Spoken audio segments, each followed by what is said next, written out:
Pourquoi êtes-vous toujours en noir? Je porte le deuil de ma vie. Je suis malheureuse. Pourquoi? Je ne vous comprends pas. Vous avez une bonne santé. Votre père, sans être riche, est un homme aisé. Ma vie est bien plus dure que la vôtre. Je ne touche que 23 roubles par mois, sans parler de ce qu'on me retient pour la retraite. Pourtant, je ne porte pas le deuil. Il ne s'agit pas d'argent. On peut être pauvre et heureux. En théorie, oui, mais la réalité est bien différente. Je n'ai que 23 roubles de traitement pour moi-même, ma mère, mes 2 sœurs, mon petit frère. Il faut de manger et boire, non? M'acheter du thé, du sucre, du tabac. Débrouille-toi comme tu peux. Le spectacle va bientôt commencer. Oui.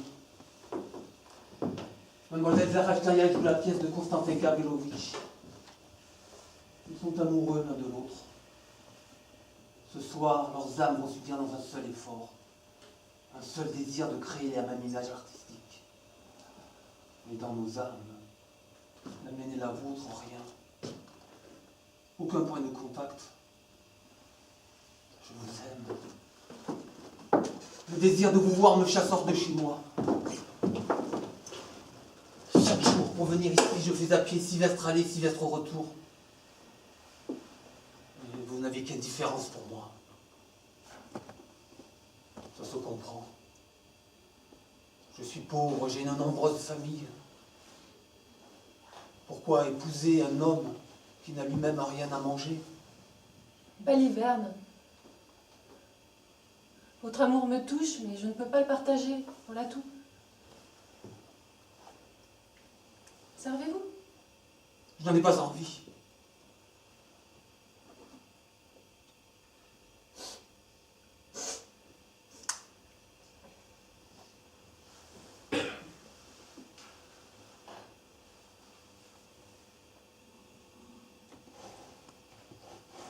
Il fait lourd. Il y aura sans doute de l'orage cette nuit. Philosopher ou parler argent, c'est tout ce que vous savez faire.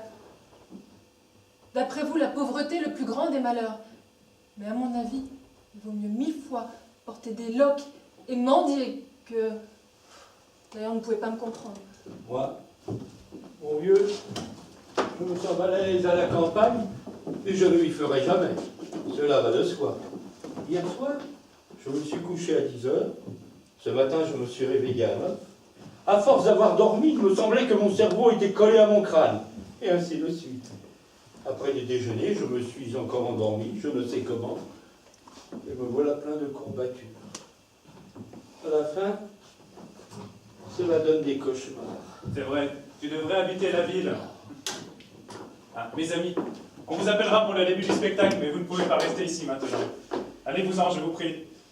Maria Ilyinishna, ayez la gentillesse de demander à votre papa qu'il ordonne qu'on détache le chien, qu'il cesse de hurler. Cette nuit encore, ma soeur n'a pas pu fermer l'œil. Dites-le lui vous-même. Cela ne me regarde pas. Dispensez-moi, je vous prie. Vous venez? N'oubliez surtout pas de nous prévenir avant le début. Donc, le chien va encore hurler toute la nuit? Quelle histoire! Jamais je n'ai pu vivre à la campagne comme j'aurais voulu. Dans le temps, je prenais un congé de 28 jours, je venais ici pour me reposer, mais on m'ennuyait tellement avec toutes sortes de bêtises qu'à peine arrivé, je n'avais qu'une envie. D'éguerpir. Et je suis toujours reparti avec plaisir. Ah, maintenant que je suis à la retraite, je ne sais où aller, alors il faut bien s'y résigner, bon gré, mal gré. Nous n'allons pas tarder à commencer. Et voilà notre théâtre. Le rideau, la première et la deuxième coulisse. Aucun décor. On lèvera le rideau à 8h30 précise, lorsque la lune surgira. Ce sera magnifique. Si mademoiselle Zarechnaya arrive en retard, l'effet sera raté. Elle devrait déjà être là. Et son père et sa belle-mère la surveillent. Il lui est aussi difficile de s'échapper de chez elle que d'une prison.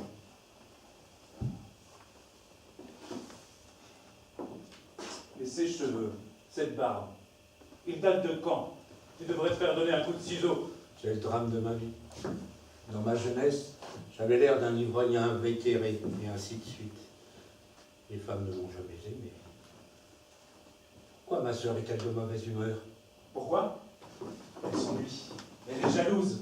Elle est montée contre moi, contre le spectacle, contre ma pièce, parce que ce n'est pas elle, mais mademoiselle Zarechnaya qui la jouera. Elle déteste ma pièce avant même de la connaître. Qu'est-ce que tu vas chercher là? Elle est dépitée. C'est mademoiselle Zarechnaya qui va avoir du succès sur cette petite scène. Et non pas elle.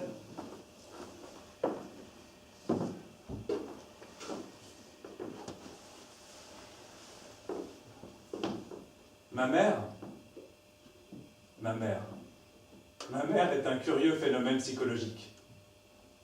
Elle a du talent, c'est incontestable. Elle est intelligente, très capable de s'engloutir sur un livre. Elle te récitera tout Nekrasov par cœur. Elle soigne les malades comme un ange. Mais va un peu louer la Duse devant elle. C'est elle seule qu'il faut louer. C'est à son sujet qu'il faut écrire et pousser des cris d'admiration. Et si l'on s'extasie, ce doit être à propos de son jeu merveilleux dans La Dame aux Camélias, ou L'ivresse de la vie. Et comme ici, à la campagne, cet encens lui manque. Elle s'ennuie, elle se fâche, et nous considère tous comme ses ennemis. Nous sommes tous coupables. Sans parler de ses manies superstitieuses. Elle craint le nombre 13, les 3 bougies. Elle est avare. Je sais pertinemment qu'elle a 70 000 roubles à la banque d'Odessa, mais essaie donc de lui emprunter de l'argent. Elle fondra en larmes. Tu t'es mis dans la tête que ta pièce déplaît à ta mère. Et ainsi de suite. Te voilà tout agité. Rassure-toi, ta mère t'adore. Elle m'aime, elle ne m'aime pas. Elle m'aime, elle ne m'aime pas. Tu vois bien, ma mère ne m'aime pas. Parbleu, elle veut vivre, aimer, porter des chemisiers clairs. Et mes 25 ans lui rappellent constamment qu'elle n'est plus jeune. En mon absence, elle a 32 ans. Quand je suis là, elle en a 43, et c'est la raison de sa haine. Elle sait aussi que je ne supporte pas le théâtre qu'elle aime. Elle croit servir l'humanité et l'art sacré, mais à mes yeux, dans ce théâtre contemporain, il n'y a que routine et préjugés. Quand le rideau se lève, et qu'à la lumière artificielle, dans une pièce à 3 murs, ces fameux talents, ces archiprêtres de l'art sacré nous montrent comment les gens mangent, boivent, aiment, portent le complet veston, comment avec des phrases et des tableaux triviaux, on essaye de fabriquer une morale de 3 sous, accessible à tous, utile dans le ménage, comment grâce à 1000 variantes, on me sert encore et encore la même sauce triste alors je fuis comme Maupassant fuyait la tour Eiffel, dont la vulgarité lui broyait le crâne. On ne peut pas se passer de théâtre. Des formes nouvelles, voilà ce qu'il nous faut. Et s'il n'y en a pas, ne vaut rien du tout. J'aime ma mère. Je l'aime profondément. Elle mène une vie absurde. Elle n'arrête pas de s'afficher avec cet écrivain. Son nom traîne dans tous les journaux. C'est lassant à la fin. Je ressens parfois l'égoïsme d'un simple mortel. Je regrette d'avoir pour mère une actrice connue. Il me semble que j'aurais été plus heureux si ma mère avait été une femme ordinaire. Mon oncle, quelle situation plus désespérante, plus stupide que la mienne. Son salon était souvent rempli de célébrités. Rien que des artistes et des écrivains. J'y étais la seule nullité. On ne me tolérait que parce que j'étais son fils. Qui suis-je? Qu'est-ce que je représente? J'ai quitté l'université en 3e année, à la suite de circonstances indépendantes de la rédaction, comme on dit. Je n'ai aucun talent, pas un sou. D'après mon passeport, je suis un petit bourgeois de Kiev, comme mon père, bien qu'il fût lui aussi un acteur célèbre. Aussi, lorsque ces artistes et ces écrivains me gratifiaient de leur bienveillante attention, il me semblait que leur regard prenait la mesure de mon néant. Je devinais leurs pensées et je crevais d'humiliation. À propos, quel genre d'homme est cet écrivain? On ne le comprend pas. Il n'est pas bavard. C'est un homme intelligent, simple, un peu mélancolique, très honnête. Il n'a pas dépassé la trentaine de beaucoup, mais il est déjà célèbre et complètement blasé. Quant à ses écrits, que t'en dire? C'est gentil, plein de talent, mais après Tolstoï ou Zola, comment avoir envie de lire Prigorine? Moi, mon vieux, j'aime les écrivains. J'ai souhaité passionnément 2 choses jadis. Me marier et devenir écrivain. Ça n'a pas marché, ni d'un côté ni de l'autre. Oui, en fin de compte, n'être même qu'un petit écrivain, cela ne doit pas être désagréable. J'entendais pas. Je ne peux pas vivre sans elle. Même le bruit de ses pas est merveilleux. Je suis follement heureux. Mon chère Thérèse, mon rêve. Je ne suis pas en retard. Est-ce bien sûr? Mais non, mais non. J'ai été inquiète toute la journée. J'ai eu peur, si peur que mon père me retienne. Mais il vient de partir avec ma belle-mère. Le ciel est rouge. La lune se lève déjà. Et j'ai pressé mon cheval. Et je suis contente. Ses beaux yeux ont pleuré, je crois. Oh, que c'est vilain. Ce n'est rien. Voyez comme je suis essoufflée. Il faut que je reparte dans une demi-heure. Il faut qu'on se dépêche. Oh non, non, pour l'amour de Dieu, ne me retenez pas. Mon père ne sait pas que je suis ici. Il est temps de commencer, en effet. Il faut appeler les autres. Je vais aller les chercher. Et voilà tout. À l'instant. Le grenadier gobelet en prose. Un jour, que je chantais comme ça, le substitut du procureur m'a dit « Vous avez une voix forte, votre excellence. » Puis, après réflexion, il a ajouté « Mais très désagréable. » Mon père et sa femme ne veulent pas que je vienne ici. Ils disent que chez vous, c'est la bohème. Et moi, je me sens attirée vers ce lac, comme si j'étais une mouette. Mon cœur est plein de vous. Nous sommes seuls. Il me semble qu'il y a quelqu'un là-bas. Non, personne. Quel est cet arbre? C'est un orme. Pourquoi est-il si noir? La nuit tombe. Toutes les choses paraissent sombres. Ne partez pas trop tôt, je vous en supplie. C'est impossible. Et si j'allais chez vous, Nina, je resterais dans le jardin, toute la nuit, face à votre fenêtre. Impossible, le veilleur de nuit vous remarquerait. Et le chien n'est pas encore habitué à vous. Il aboierait. Je vous aime. Chut. Vous avez le trac? Oui, un trac terrible. Mais pas à cause de votre maman, je ne la crains pas. Mais il y a Trigorine. J'ai peur et j'ai honte de jouer devant lui. C'est un écrivain célèbre. Est-il jeune? Oui. Que ses récits sont merveilleux. J'en sais rien, je ne les ai pas lus. Il est difficile de jouer dans votre pièce. Il n'y a pas de personnage vivant. Des personnages vivants, il ne faut pas peindre la vie telle qu'elle est ou telle qu'elle devrait être, mais telle qu'elle nous apparaît dans nos rêves. Votre pièce manque d'action. Il faut absolument de l'amour dans une pièce, à mon avis. En 1873, pendant la foire de Polava, elle a joué de façon étonnante un jeu merveilleux, un véritable enchantement. Et sauriez-vous me dire où se trouve actuellement l'acteur comique Chadine? Dans le rôle d'Horace Poète, il était inimitable, supérieur à Sadowski. Je vous le jure, très estimé. Qu'est-il devenu? Vous me demandez toujours des nouvelles de personnages d'avant le déluge. Comment saurais-je? Oui, ce Tchadine. Il n'y a plus d'acteurs pareils. Le théâtre a baissé, Irina Nikolovna. Jadis, on voyait des chaînes puissants. Aujourd'hui, ce ne sont plus que des souches. Les talents exceptionnels se font rares, c'est vrai. En revanche, l'acteur moyen s'est amélioré. Je ne suis pas de votre avis. D'ailleurs, c'est une question de goût. De gustibus aut bene, aut nihil. Fils, quand commencez-vous? Dans un instant, un peu de patience. Mon fils, tu tournes mes yeux sur le fond de mon âme, et là je vois des taches si noires et si mordantes qu'elles ne veulent point s'effacer. Mais pourquoi as-tu cédé au vice et cherché l'amour dans l'abîme du crime? Mesdames et messieurs, on commence. Je sollicite votre attention. Je commence. Ombres anciennes et vénérables qui la nuit survolaient ce lac, endormez-vous et faites que nous rêvions à ce qui arrivera dans 200 000 ans. Dans 200 000 ans, il n'y aura rien du tout. Et bien que l'on nous montre ce rien du tout. Soit nous dormons.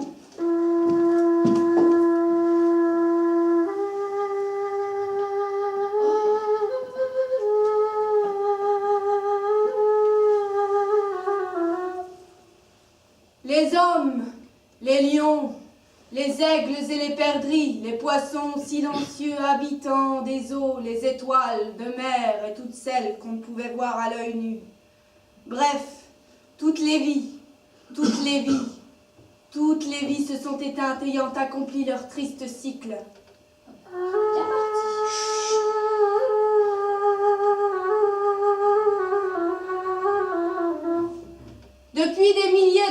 siècles, la terre ne porte plus d'êtres vivants.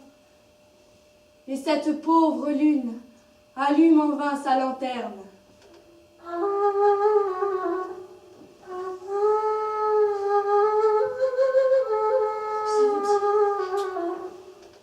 Dans les prés, les cigognes ne se réveillent plus en poussant des cris, et l'on n'entend plus le bruit des hannetons dans les bosquets de tilleuls.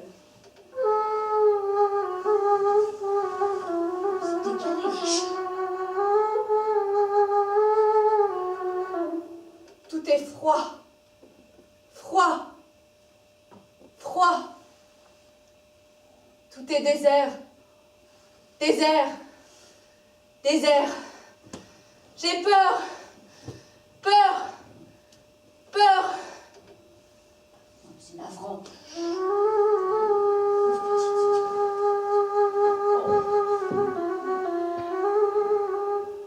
Les corps des êtres vivants se sont réduits en poussière, et l'éternelle matière les a transformés en pierre, en eau et en nuages. Leurs âmes se sont fondues en une seule. L'âme universelle, c'est moi. C'est moi.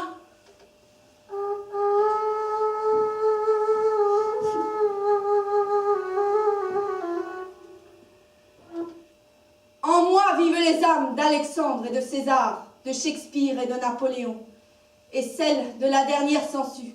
Je me souviens de tout, et je revis chaque existence en moi-même. C'est quelque chose de décadent. Maman, laisse-la.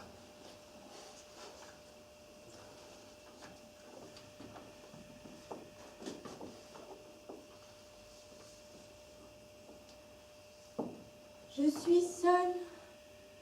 Une fois tous les 100 ans, j'ouvre la bouche et ma voix résonne tristement dans ce désert et personne ne m'entend. Vous non plus, pâle lumière, vous ne m'entendez pas. Les marais pourrissants vous engendrent tous les matins et jusqu'à l'aube vous errez, sans pensée, sans volonté, sans palpitation de vie, craignant que la vie ne vous revienne. Le diable, père de la matière éternelle, opère en vous à tout moment l'échange des atomes, comme dans les pierres et dans l'eau. Ainsi vous transformez-vous perpétuellement. Seul dans tout l'univers, l'esprit demeure immuable et constant. Elle vocalise. Si, mais je vois pas le propos. Tel un prisonnier jeté au fond d'un puits, je ne sais qui je suis ni ce qui m'attend. Cependant, on m'a révélé que de cette lutte opiniâtre et cruelle contre le diable, principe des forces matérielles, je sortirai vainqueur. Alors, matière et esprit se fondront en une harmonie parfaite, et le règne de la volonté universelle naîtra. Cela sera très tard, lorsqu'après une longue série de millénaires, et la lune, et le lumineux Sirius et la terre se réduiront peu à peu en poussière. Mais d'ici là, ce sera l'horreur. L'horreur. C'est le diable, mon puissant adversaire, qui approche. Je vois ses yeux pourpres terrifiants. Ça sent le souffle, là, c'est exprès. Oui. Oui, c'est un effet. Il s'ennuie sans l'homme. Vous avez enlevé votre chapeau. Remettez-le, vous allez prendre froid. Le docteur s'est découvert devant le diable, père de la matière éternelle. Assez, rideau. Baissez le rideau. Mais pourquoi te fâches-tu? Je vous demande pardon, j'avais oublié que seuls quelques esprits avaient le droit d'écrire la comédie. Je n'ai pas respecté le protocole. Oh, mais qu'est-ce que tu lui prends? Irina, ma petite, on ne traite pas ainsi un jeune amour-propre. Mais qu'est-ce que je fais? Tu l'as vexé. Mais c'est lui-même qui nous avait prévenu qu'il s'agissait d'une plaisanterie, je l'ai pris ainsi. Tout de même. Alors, il s'agirait d'une grande œuvre. Voyez-moi ça. Il n'aurait donc pas organisé ce spectacle parfumé au soufre pour nous amuser et pour faire une démonstration, nous apprendre comment il faut lire des pièces et ce qu'il faut jouer. Mais cela devient ennuyeux à la fin. Ces attaques continuelles, ces coups d'épingle, que voulez-vous? Je commence à l'avoir assez. C'est un garçon capricieux, plein d'orgueil. Il voulait te faire plaisir. Vraiment. Alors pourquoi ne pas choisir une pièce ordinaire au lieu de nous régaler de ce délire décadent? Je veux bien écouter délirer quand il s'agit d'une plaisanterie. Enfin, cette prétention à des formes nouvelles, à une nouvelle ère artistique, merci. Pour ma part, en fait de formes nouvelles, je n'ai voilà qu'un mauvais caractère. Chacun écrit bien comme il veut et comme il peut. Mais qu'il écrit donc comme il veut et comme il peut, mais qu'il me laisse tranquille. Jupiter, tu te fâches. Je ne suis pas Jupiter, je suis une femme. Je ne me fâche pas. Mais c'est triste de voir un jeune homme passer son temps de façon aussi ennuyeuse. Je ne voulais pas l'offenser. Nul n'a le droit de séparer l'esprit de la matière, car rien ne prouve que l'esprit lui-même n'est pas composé d'atomes de matière. Mais ne parlons plus d'atomes ni de pièces. La soirée est si agréable. Entendez-vous chanter? Comme c'est beau! C'est sur l'autre rive.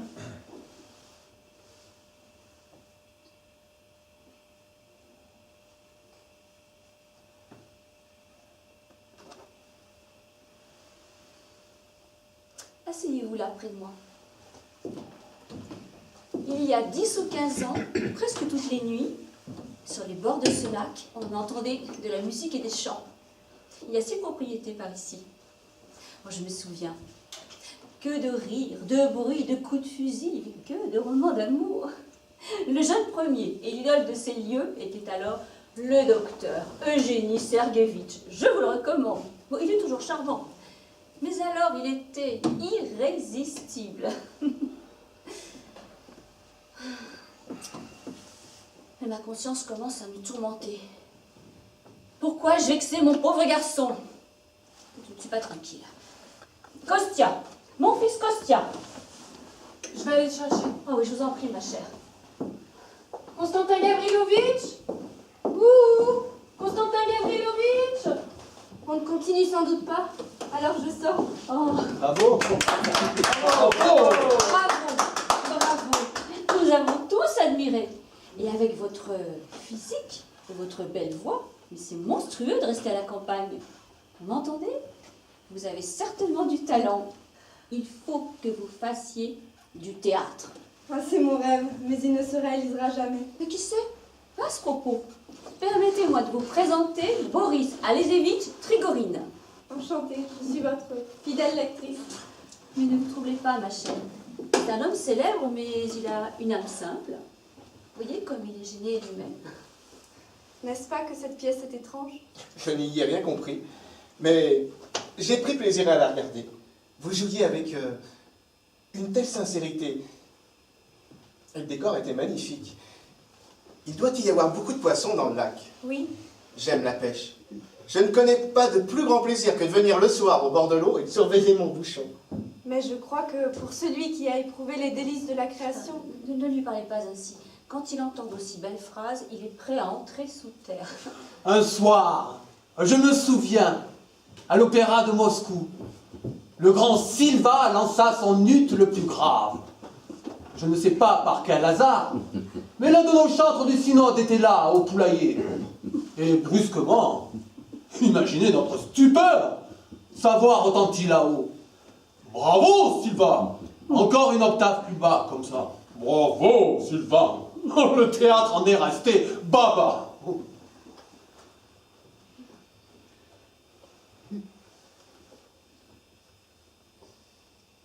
Un ange a passé. Il est temps d'y aller. Adieu. Ah non, non, non, nous ne vous laisserons pas. Non, non. Papa m'attend. Ah, mais qu'il est méchant, c'est papa. Oh non, c'est vraiment dommage. Si vous saviez ce qu'il m'en coûte de partir. Mais quelqu'un devrait vous accompagner, mon petit. Non, non, Restez encore! c'est impossible. Restez encore! Une petite heure et voilà tout. Qu'est-ce que ça peut faire? C'est impossible, Piotr Nikolaïevitch. Au fond, cette jeune fille est bien malheureuse. Il paraît que sa mère a donné toute son énorme fortune à son mari jusqu'au dernier copec. Et maintenant, cette petite n'a rien. Son père ayant déjà tout légué à sa seconde femme. C'est révoltant. Son papa est un beau salaud, il faut lui rendre cette justice. Il nous faut rentrer aussi, mes amis. L'humilité pénètre. J'ai mal aux jambes. Oh, tu as des jambes en bois. Oh là là. Elle ne m'obéit à peine. Allez, viens, ma misérable vieille. J'entends encore le chien qui hurle. Oh. Je vous en prie, Athanasievitch, dites qu'on le détache. Impossible, Piotr Nikolaïevitch. Des voleurs pourraient pénétrer dans la grange où nous faisons rentrer le blé. Et d'une octave plus bas. Et c'était pas un chanteur, un simple chantre du synode. Je n'y comprends peut-être rien. Ou je suis devenu fou, mais cette pièce m'a plu. Il y a là quelque chose. Quand cette petite fille parlait de sa solitude, et que les yeux rouges du diable ont surgi, mes mains ont tremblé d'émotion. C'est frais, c'est naïf. Le voilà, je crois. J'ai envie de lui dire beaucoup de choses agréables. Ils sont tous partis. Moi, je suis là. Machin me cherche dans tout le parc, insupportable créature. Constantin Granulovitch, votre pièce m'a énormément plu. Elle est un peu étrange, je n'en connais pas la fin. Mais elle m'a fait une forte impression. Vous avez du talent. Il faut persévérer. Déjà, vous êtes nerveux. Je voulais vous dire ceci. Vous avez choisi votre sujet dans le domaine des idées abstraites, et vous avez bien fait. Une œuvre d'art à partir d'une grande idée n'est beau que ce qui est grave. Mais comme vous êtes pâle... Ainsi vous croyez que je dois continuer? Oui, mais vous ne devez pas que l'important, l'éternel. Vous savez que j'ai une vie variée, agréable. J'en suis satisfait. Mais si j'avais connu l'élan spirituel que les artistes connaissent pendant la création, il me semble que j'aurais méprisé mon enveloppe matérielle et tout ce qui la concerne, et me serais envolé loin, bien loin de cette terre. Je vous demande pardon. Où est mademoiselle Zaratchnaya? Autre chose. Dans toute œuvre, vous devez avoir une idée clairement définie. Vous devez savoir pourquoi vous écrivez. Sinon, à suivre cette voie pittoresque, sans but précis, vous vous égarerez et votre talent vous perdra. Où est mademoiselle Zaratchnaya? Elle est rentrée chez elle. Alors que faire? Je veux la voir. Il faut absolument. J'irai chez elle. Tu calmes, mon ami. J'irai en dépit de tout. Il faut que j'y aille. Rentrez à la maison, Constantin Gavrilovitch. Votre maman vous attend, elle s'inquiète. Dites-lui que je suis parti. Et je vous en prie tous. Laissez-moi tranquille. Laissez-moi. Ne me suivez pas. Il faut vous calmer. Voyons, ce n'est pas bien. Adieu, docteur. Et merci. Ah, la jeunesse. La jeunesse. Quand on ne sait plus quoi dire, on soupire. Ah, la jeunesse. La jeunesse.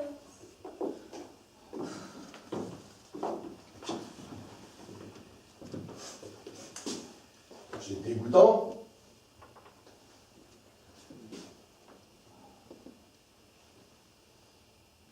Je crois qu'on fait de la musique à la maison. Il faut y aller. Attendez, Quoi? je voudrais vous dire encore. Je voudrais vous parler.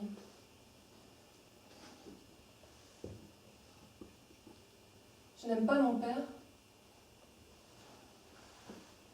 Mais vous, de toute mon âme, je sens que vous m'êtes proche. Je ne sais pourquoi. Vous devez m'aider. Aidez-moi, sinon je vais faire une bêtise. Je vais faire fi de ma vie, je vais la gâcher. Quoi? Comment vous aider? Je n'en peux plus. Je souffre. Personne ne connaît mes souffrances.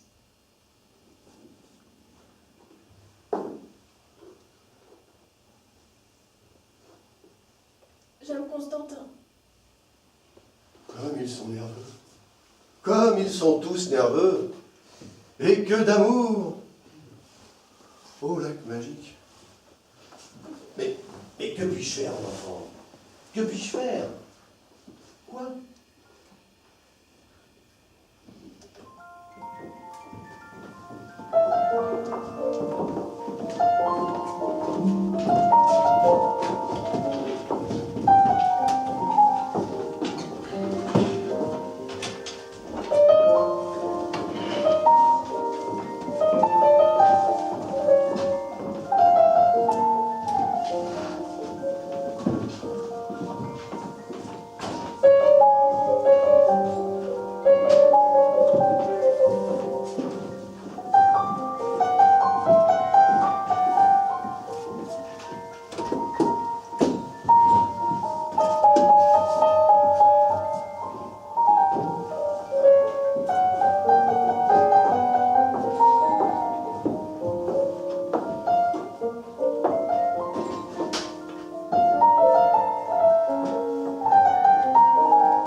avez 22 ans et moi, presque le double.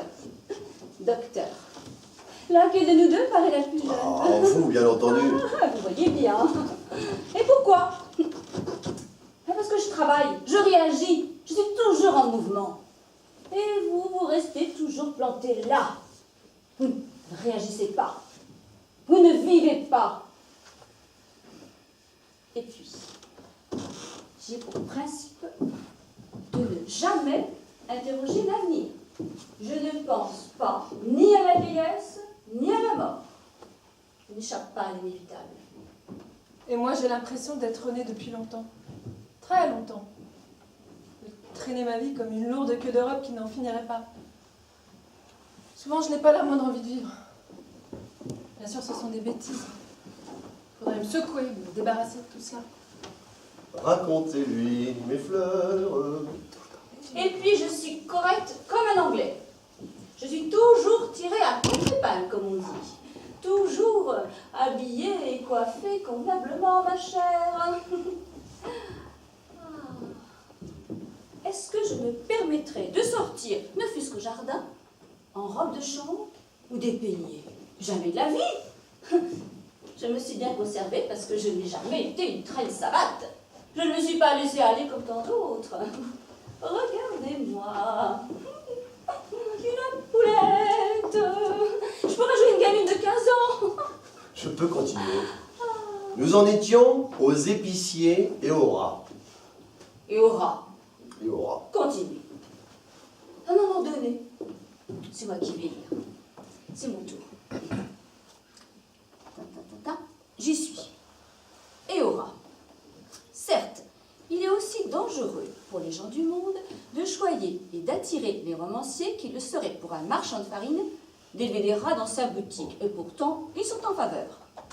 Donc, quand une femme a jeté son dévolu sur l'écrivain qu'elle veut adopter, elle en fait le siège au moyen de compliments, d'attentions et de gâteries. Eh bien, c'est peut-être vrai pour les Français, mais chez nous, rien de semblable. Il n'y a aucun programme. Avant d'attirer un écrivain, une femme de chez nous, on est déjà follement amoureuse. Hein, ça, je vous prie de le croire. Il ne faut pas aller chercher bien loin. Moi et Trigorine, par exemple. Alors, il y a de la joie aujourd'hui? Nous voilà gays pour une fois. Une bonne nouvelle. Notre père et notre belle-mère sont partis pour de verre. Et nous serons entièrement libres pendant 3 jours. Je suis très heureuse. Je suis tout à vous maintenant. Elle est mignonne aujourd'hui. Élégante, intéressante, voilà qui est bien.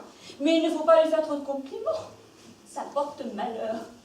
Ah, oui, Trigorine, il pêche près de la cabine des bains. Comment n'en a-t-il pas assez? Que lisez-vous? Sur l'eau, de Maupassant, ma mignonne. Bon, la suite n'est pas intéressante. Et puis c'est faux. Mon cœur est angoissé. Dites-moi, qu'est-il arrivé à mon fils? Pourquoi est-il soucieux, si triste? Il passe ses journées entières sur les bords de ce lac et je ne le vois presque plus. Il n'est pas heureux. Je vous en prie, récitez-nous un passage de sa pièce. Vous le voulez vraiment? Ce n'est pas intéressant du tout. Quand il récite quelque chose, ses yeux brillent, son visage pâlit. Il a une voix belle et triste. Il a les manières d'un poète. Bonne nuit. Pétroucha, Hein? tu dors? Pas du tout. Tu ne te soignes pas, mon frère, c'est très mal. Mais me soigner, moi, je ne demande pas mieux.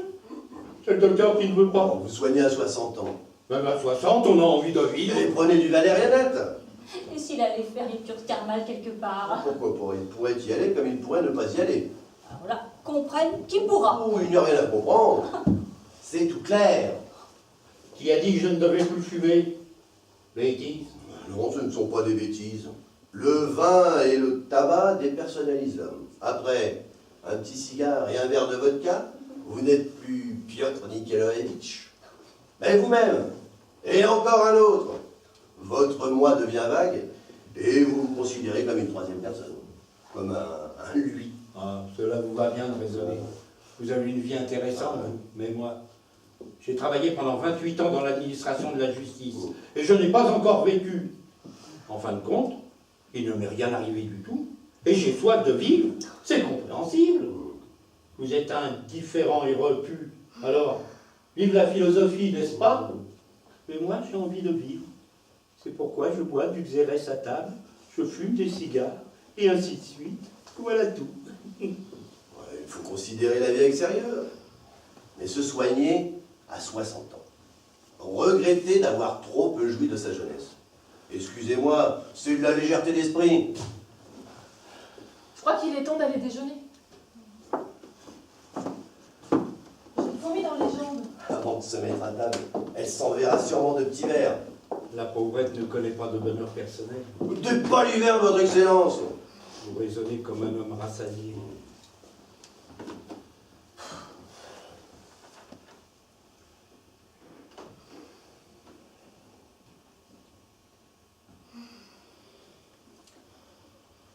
Quoi de plus ennuyeux que ce charmant ennui campagnard?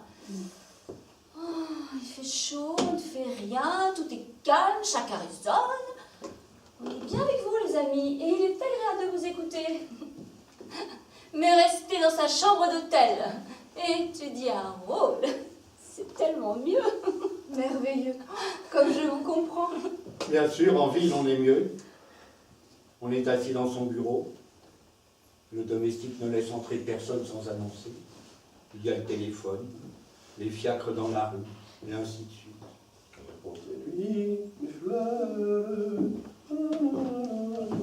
Voici tous les nôtres. Bonne journée. Heureux de vous voir en bonne santé.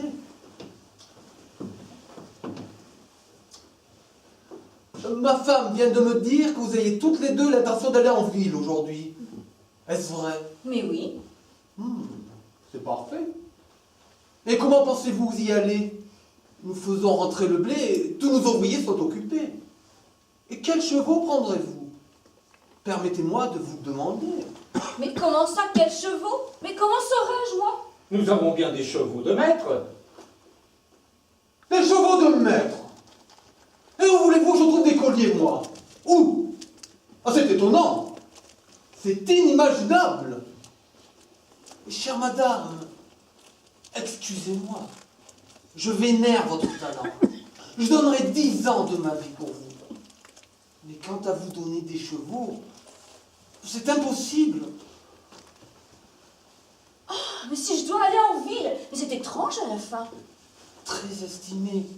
Une exploitation agricole. Vous savez ce que c'est? Toujours la même rengaine. Dans ce cas, je pars aujourd'hui même pour Moscou. Veuillez me faire louer les chevaux au village, sinon j'irai à la gare à pied. Dans ce cas, je donne ma démission. Cherchez un autre régisseur. Ça, c'est la même histoire. Tous les ans, on m'insulte chez vous. Je n'y remettrai plus les pieds. Quelle insolence! Le diable sait ce que c'est! Qu'on amène immédiatement tous les chevaux ici! Refusez quelque chose à Irina Nikolaïevna, à une actrice célèbre. Son moindre désir, son caprice même, n'ont-ils pas plus d'importance que toute cette propriété? C'est inconcevable. Allons retrouver ma sœur. Nous la supplierons de ne pas partir, n'est-ce pas? Quel homme insupportable, un tyran! Oh, que c'est affreux. Oui, c'est affreux, mais il ne partira pas. Je vais lui parler.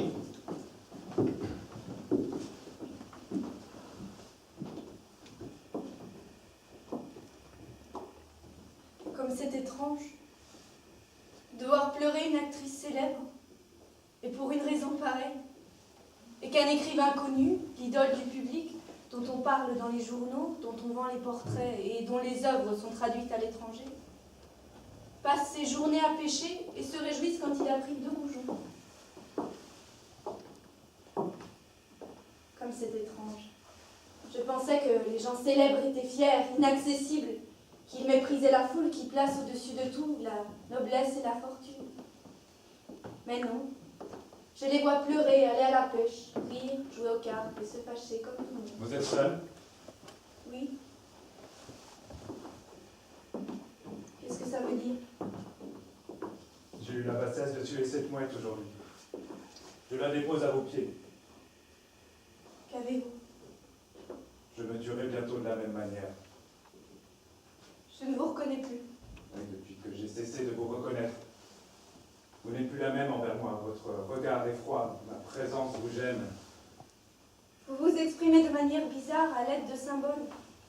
Cette mouette en est un probablement, mais excusez-moi, je ne comprends pas. Je suis trop simple pour vous comprendre. Tout a commencé le soir où ma pièce a si stupidement échoué. Les femmes ne pardonnent pas l'insuccès. J'ai brûlé tout, jusqu'au dernier bout du manuscrit. Si vous saviez comme je suis malheureux, votre froideur à mon égard est horrible, incroyable. Comme si en me réveillant, j'avais vu ce lac asséché, l'eau aspirée par la terre. Vous venez de dire que vous étiez trop simple pour me comprendre. Qu'y a-t-il à comprendre? Ma pièce a déplu, et vous méprisez mon inspiration. Vous me rangez parmi les gens ordinaires, nuls, comme il y en a tant. Je ne le comprends que trop. C'est comme si un clou s'enfonçait dans mon cerveau, et je le maudis, ce cerveau, comme cet amour-propre qui me ronge. Mais voilà le véritable talent. Il a la démarche de Hamlet, et comme lui, un livre à la main. Des mots, des mots, des mots. Ce soleil ne vous a pas encore atteint, mais déjà vous souriez. Vos regards fondent sous ses rayons. Je ne veux pas vous déranger. Elle prise et boit de la vodka. Toujours vêtu de noir, l'instituteur l'aime. Bonjour, Boris Alexeevitch. Bonjour. Il paraît que des circonstances imprévues nous obligent à partir aujourd'hui. C'est bien dommage. Je n'ai pas souvent l'occasion de rencontrer une jeune fille aussi intéressante. Moi-même, j'ai oublié, j'ai du mal à me représenter comment on est exactement à 18, 19 ans. J'aurais voulu être dans votre peau, ne fût-ce qu'une heure, pour savoir ce que vous pensez. Quel genre d'oiseau vous êtes? Et moi, j'aimerais être à votre place. Pourquoi? Pour savoir ce que ressent un grand et célèbre écrivain. Quelle impression vous fait votre gloire? Quelle impression? Mais aucune, je suppose. De deux choses l'une, ou bien vous exagérez ma célébrité, ou bien ne produit généralement aucun effet. Mais quand on parle de vous dans les journaux, Si l'on dit du bien de moi, c'est agréable. Si l'on m'érate, je suis de mauvaise humeur pendant 2 jours. un monde merveilleux si vous saviez comme je vous envie. Le sort des êtres est si différent. Les uns traînent péniblement une existence morne et ennuyeuse. Ils se ressemblent tous, ils sont tous malheureux. À d'autres, comme à vous par exemple, le sort a donné une existence lumineuse, pleine de vie. Vous êtes un homme heureux. Moi? Vous me parlez de célébrité, de bonheur, de vie intéressante, mais pour moi, ces belles paroles sont, excusez-moi, comme de la marmelade, et je n'en mange jamais. Vous êtes très jeune et très bonne. Votre vie est si belle. Qu'a-t-elle de particulièrement beau? Je dois aller travailler, excusez-moi, je n'ai pas le temps. Vous avez écrasé mon corps le plus sensible, comme on dit, et voilà que je commence à m'agiter, à me fâcher. Soit, parlons-en. Parlons de ma vie, belle et lumineuse. Par où commencer? Il existe des idées fixes. Ainsi, par exemple, il y a des gens qui ne peuvent s'empêcher de penser à la lune nuit et jour. Eh bien, chacun sa lune. La mienne, c'est jour et nuit cette pensée obsédante. Tu dois écrire, tu dois écrire, tu dois écrire. Un récit à peine terminé, le fond ne sait pourquoi, que j'en commence un autre, puis un deuxième, puis un troisième, puis un quatrième. J'écris sans arrêt, comme si je courais la poste, et pas moyen de faire autrement. Qu'y a-t-il là de particulièrement beau et lumineux? Je vous le demande. Que ma vie est absurde.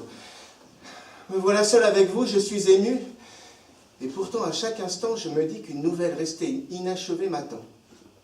Je vois un nuage dont la forme rappelle celle d'un piano. Je pense aussitôt qu'il faudra mentionner quelque part un nuage qui ressemble à un piano. On sent une odeur d'héliotrope, je m'empresse de noter, odeur sucrée, couleur de deuil, à évoquer dans la description d'un soir d'été à chaque phrase, à chaque mot. Je vous ai dit, comme je m'épie moi-même, et je me dépêche de serrer ces phrases et ces mots dans mon garde-manger littéraire. Qui sait, ça pourrait servir. Le travail fini, je cours au théâtre, je vais à la pêche. Belle occasion d'oublier, pensez-vous, déjà dans ma tête, remue un nouveau sujet. Lourd boulet de fonte, et je me sens poussé vers ma table et j'ai hâte d'écrire. Et d'écrire encore, et je me prive moi-même de repos, je sens que je dévore ma propre vie. Que pour ce miel que je donne Dieu sait à qui dans le vide, j'enlève le pollen de mes plus belles fleurs. J'arrache les fleurs et j'en piétine les racines. Suis-je devenu fou? Est-ce que mes amis et mes connaissances me traitent en être normal? Qu'écrivez-vous? Qu'allez-vous donner? Cela ne varie jamais.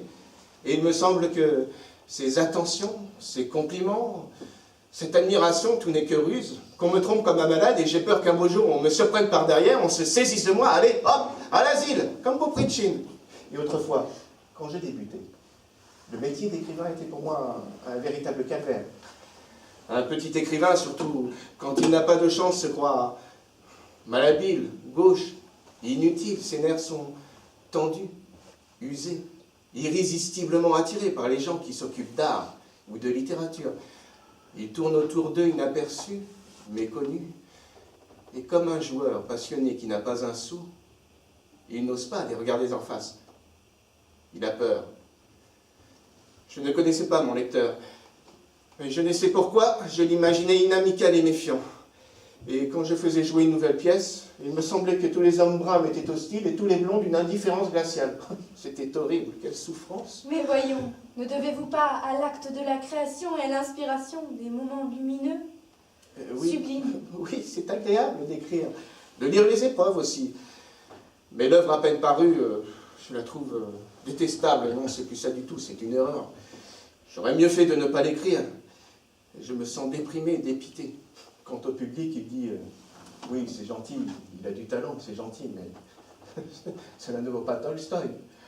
Ou alors, cette œuvre est charmante, mais père et fils de Tourguenieff, c'est autre chose. Ainsi, jusqu'à la fin de ma vie, tout ce que je ferai sera gentil et plein de talent, mais sans plus.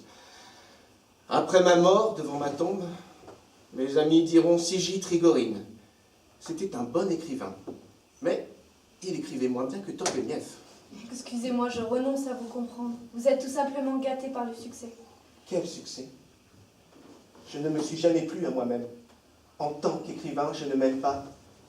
Le pire, c'est que je suis comme enivré, et souvent je ne comprends pas ce que j'écris. J'aime cette eau, ces arbres, ce ciel. Je sens la nature, elle éveille en moi une passion, un désir irrésistible d'écrire.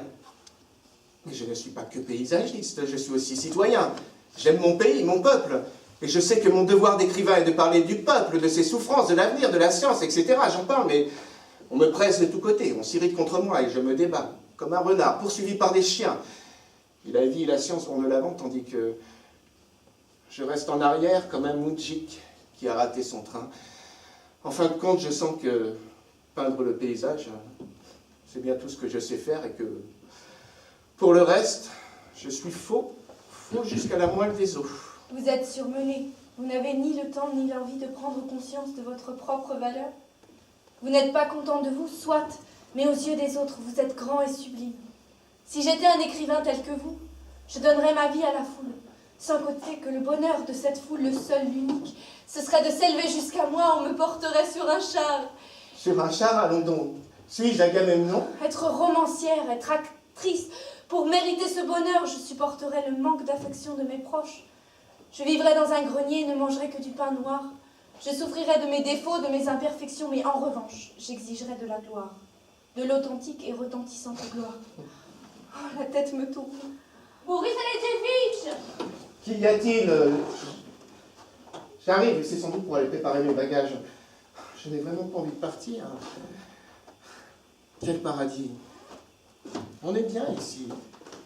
Vous voyez cette maison et ce jardin sur l'autre rive? Ah oui? C'est la propriété de ma mère qui est morte. C'est là que je suis née. J'y ai passé toute mon enfance. J'en connais le moindre lieu. Quel paradis! Qu'est-ce que c'est? Une mouette que contre Constantin Gavrilovitch a tué. Bel oiseau. Vraiment, je n'ai pas envie de partir. Si vous pouviez persuader Kirina Nikolaevna de rester encore.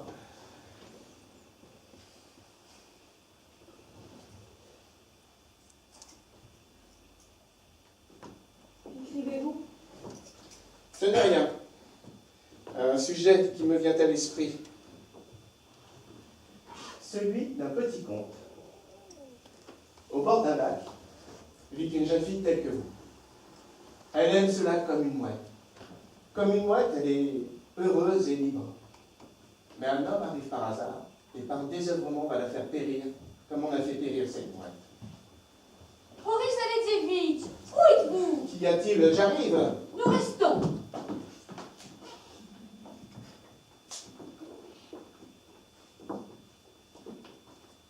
Un rêve.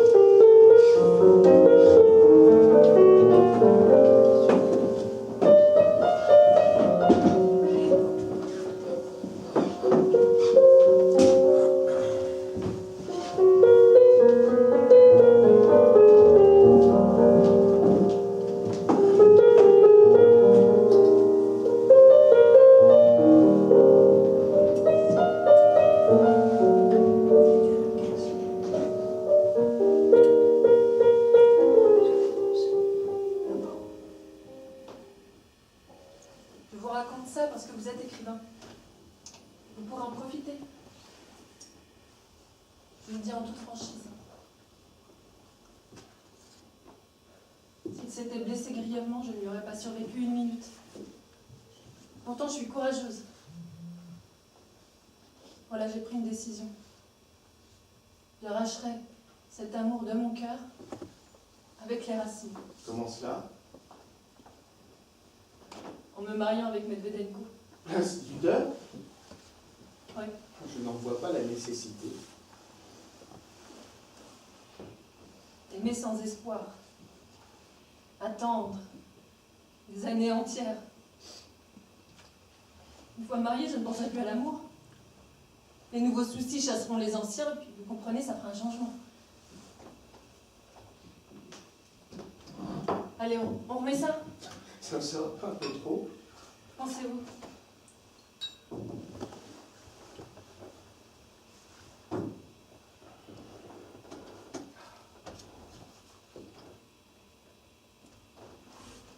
Ne me regardez pas comme ça. Les femmes boivent plus souvent que vous ne pensez. Beaucoup boivent en cachette, quelques-unes seulement comme moi, ouvertement. Et toujours de la vodka. Ou du cognac. À la bonne vôtre.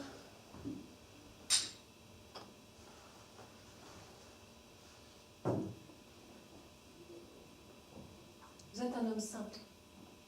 Quel dommage que vous nous quittiez. Je n'ai vraiment pas envie de partir, moi non plus. Demandez-lui donc de rester. Non, c'est trop tard. Son fils se conduit sans le moindre tact. Tantôt, il a voulu se tuer. Maintenant, il aurait l'intention de le provoquer en duel. Pourquoi cela? Il boude. Il affiche son mépris. Il prêche des formes nouvelles. Mais il y a de la place pour tout le monde, les anciens et les nouveaux. À quoi bon se bousculer? La jalousie. La jalousie est aussi pour quelque chose.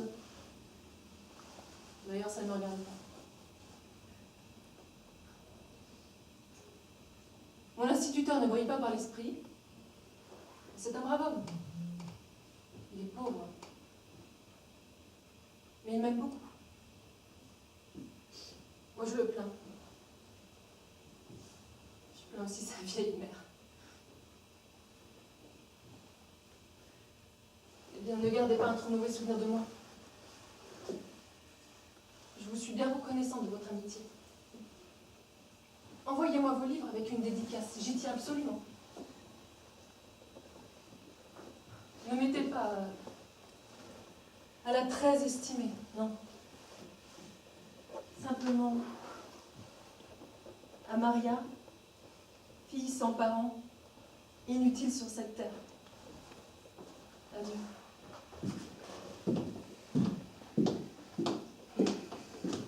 Père ou impère? Père. Eh non. Je n'ai qu'un seul petit poids dans la main. Mais je voulais savoir. Dois-je devenir actrice ou non? Si quelqu'un pouvait me conseiller.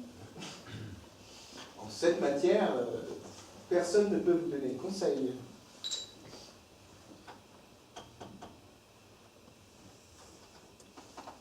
Nous allons nous séparer. Peut-être pour toujours. Je vous en prie, acceptez ce petit médaillon en souvenir de moi. J'y ai fait graver vos initiales et de l'autre côté, le titre de votre livre, Les jours et les nuits. Comme c'est gracieux, charmant cadeau, Pensez à moi quelquefois. je ne vous oublierai pas. Je me souviendrai de vous. En robe claire, par cette journée lumineuse. Vous rappelez-vous? Il y a une semaine, nous discutions, une mouette blanche. Oui, mouette.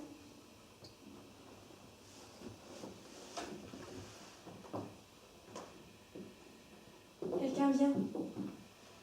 Nous ne pouvons plus parler.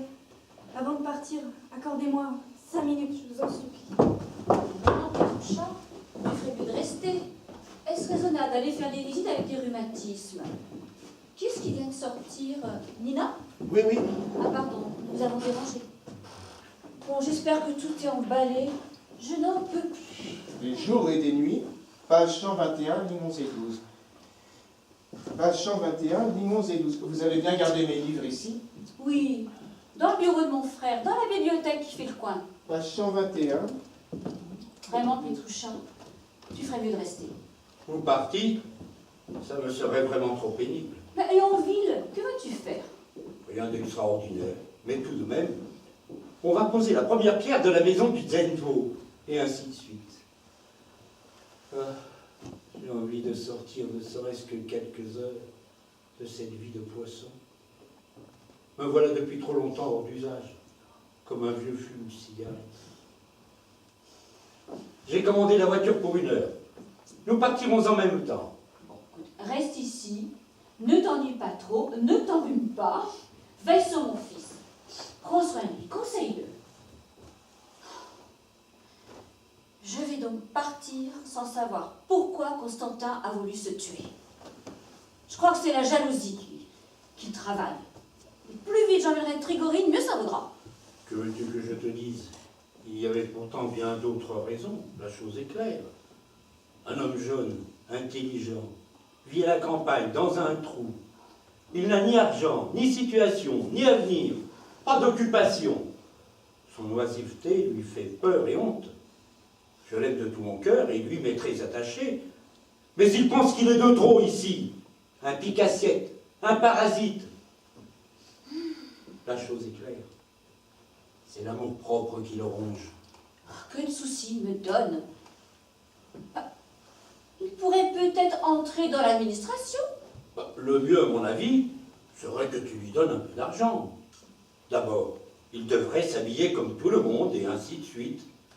Regarde-le, il traîne le même veston depuis plus de 3 ans. Il n'a pas de par-dessus. Et puis, ça ne lui ferait pas de mal à ce petit d'aller s'aérer un peu. D'aller faire un tour à l'étranger, par exemple. Ça ne coûterait pas si cher. Ah bah tout de même. Bon, je veux bien, à la rigueur, lui payer un costume. Et quant au voyage à l'étranger, non. Ah puis non, d'ailleurs non, même pas. Même pas de costume, en ce moment c'est impossible, je n'ai pas d'argent. Oh. Je n'en ai pas. Excuse-moi, ma chérie, ne te fâche pas. Je te crois, tu es une femme généreuse et noble. Je n'ai pas d'argent. Si j'en avais, moi, je lui en donnerais, la chose est claire. Mais rien, pas un rond. Le régisseur met le grappin sur ma pension et tout file dans l'agriculture, l'apiculture, l'élevage. Et mon argent part en pure perte. Les vaches crèment, les abeilles crèment. Et pas moyen d'obtenir des chevaux. Oui, j'ai de l'argent. Enfin, je suis une actrice. Et rien que pour les toilettes, une vraie ruine. Tu es gentille et bonne. Je t'estime. Et qu'est-ce qui m'arrive? La tête me tourne. Pétroucha, mon ami, je ne suis pas bien, et ainsi de suite. Mais au secours! Au secours! Il se trouve mal. Ne t'effraie pas, maman. Ça lui arrive souvent depuis quelque temps. Ce n'est rien. Ce n'est rien.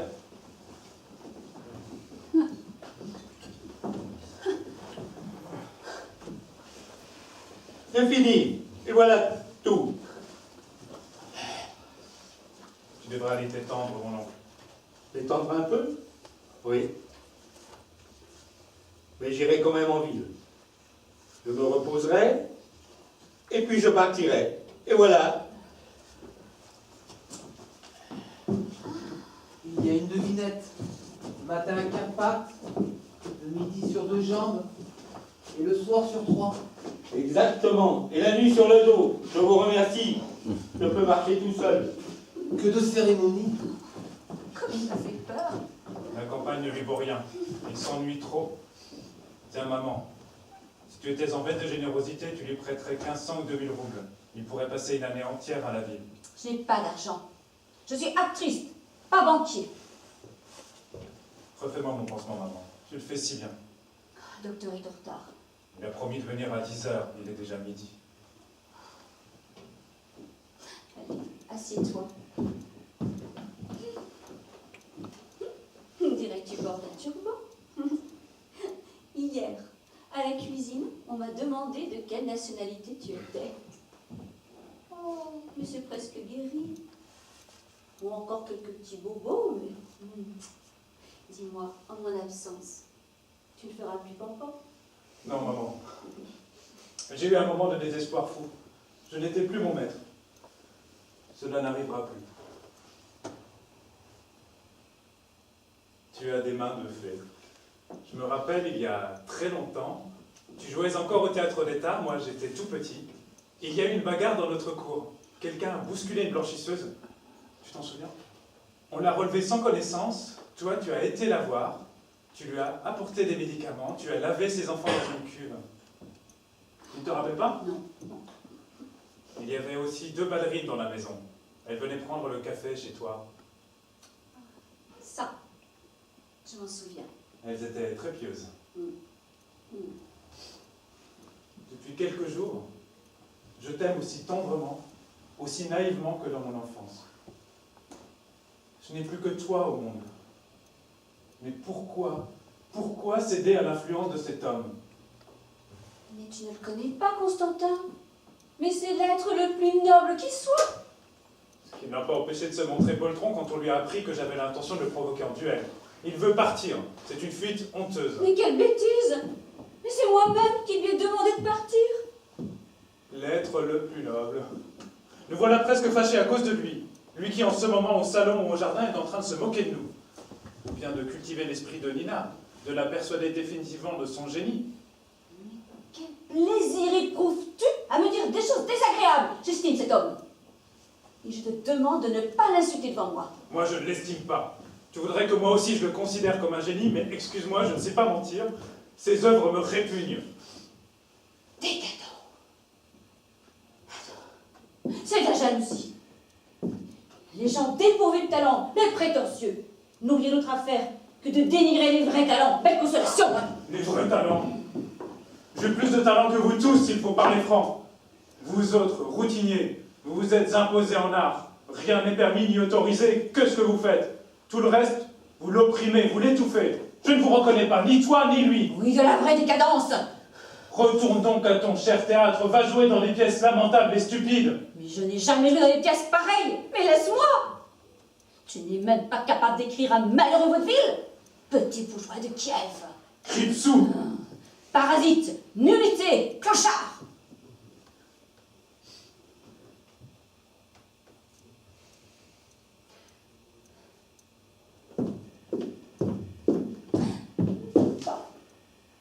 Non, il faut pas pleurer. Non, il faut pas. Non. Cher enfant, pardonne-moi, pardonne à ta mère, pardonne à la pauvre pécheresse. Si tu savais, j'ai tout perdu. Elle ne m'aime pas, je ne peux plus écrire. Toutes mes espérances se sont évanouies. Non, mais tout va s'arranger, il ne faut pas désespérer. Assez. Il va partir tout à l'heure, il t'aimera à nouveau. Ah, nous voilà réconciliés, n'est-ce pas? Oui, maman. Fais la paix avec lui aussi. Il ne faut pas de duel, n'est-ce pas? Bien. Mais permets-moi de ne plus le revoir. C'est trop difficile. Au-delà de mes forces. Voilà. Le docteur me refera mon pansement. Page 121, lignes 11 et 12. Voilà.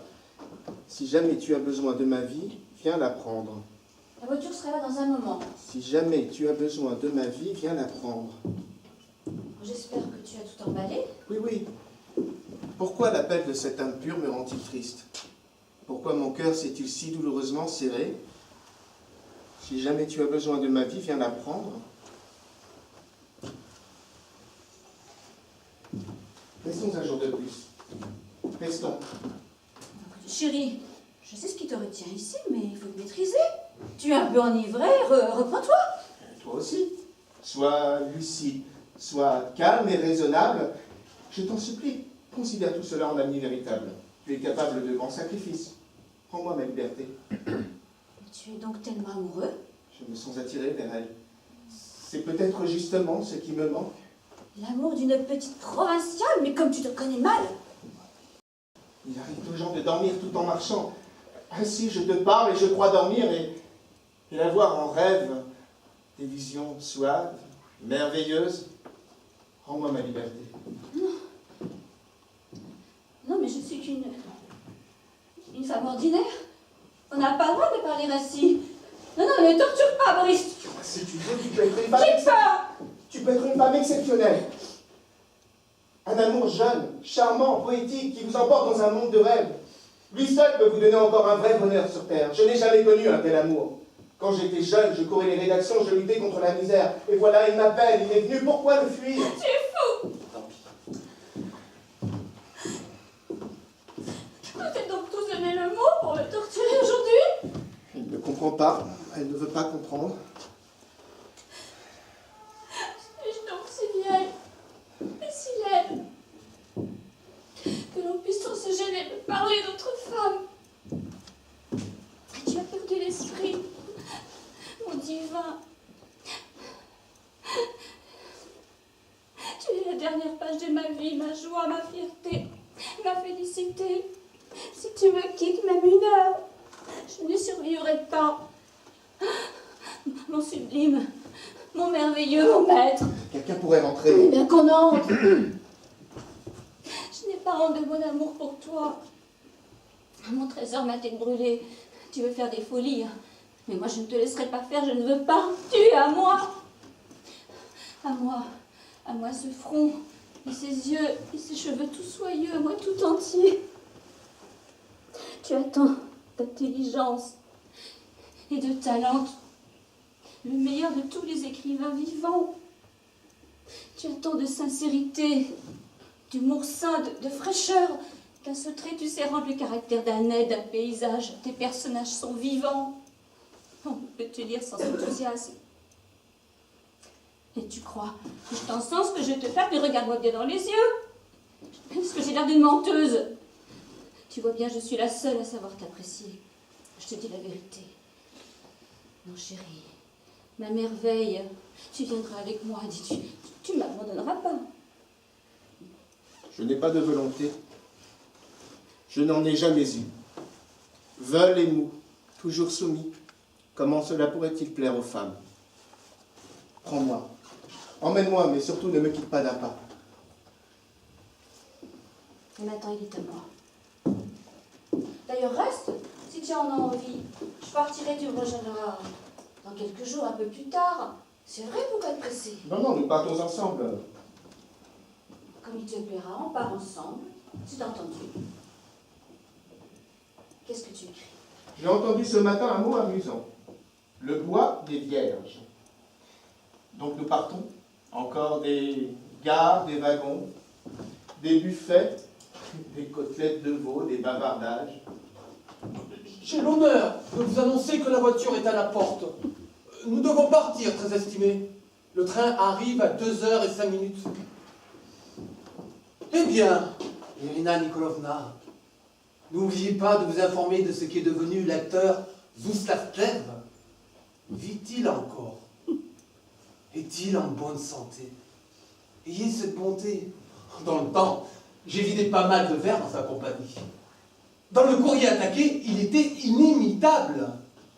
Le tragédien Ismailov jouait dans la même troupe à Elisabeth Grade.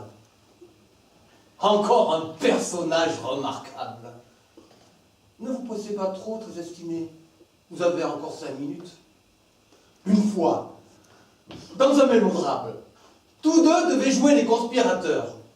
Et au moment d'être pris, Ismailov devait dire « Nous sommes tombés dans un guet-apens !» Et le voilà qui dit « Nous sommes tombés dans un pétagan ! Un pétagan !»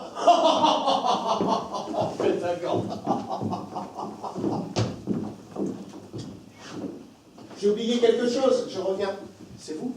Nous partons. Je savais que nous nous reverrions encore. Boris Alexeevitch, ma décision est prise. Je vais faire du théâtre. Demain, je ne serai plus ici. Je quitte mon père, j'abandonne tout. Je pars comme vous, pour Moscou. Nous nous retrouverons là-bas. Descendez au bazar Slav.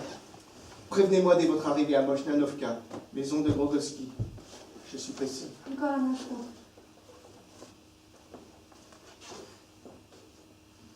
Que vous êtes belle. Oh, quel bonheur de savoir que nous nous reverrons encore. Je reverrai ces yeux merveilleux, ce tendre sourire indéciblement beau, la douceur de ses traits, cette expression de pureté angélique, ma chérie.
La solitude. Quel temps! 2 jours que ça dure. Il y a des vagues énormes sur le lac. Il fait noir dans le jardin. On devrait démolir ce théâtre. Il est là, nu, affreux comme un squelette. Le rideau claque à tous les vents. Hier soir, en passant devant, il m'a semblé que quelqu'un pleurait à l'intérieur. En voilà des idées.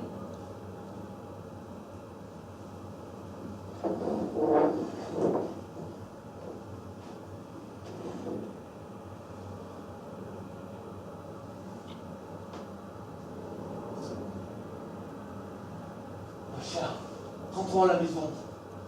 Je reste couché ici. Rentrons, Masha. Ce petit a faim, j'en suis sûr. Bêtise. La Triona le fera manger. Il me fait pitié. Il est privé de sa mère depuis 3 nuits. Tu es devenu ennuyeux. Avant, moi, il t'arrivait de philosopher. Maintenant, toujours la même chanson. Le petit, rentrons à la maison. Le petit, rentrons à la maison. Viens à la maison, Masha. Mais vas-y seul. Ton père ne me donnera pas de cheval. Mais tu n'as qu'à lui demander. Bon. Je vais le lui demander. Tu es sourd.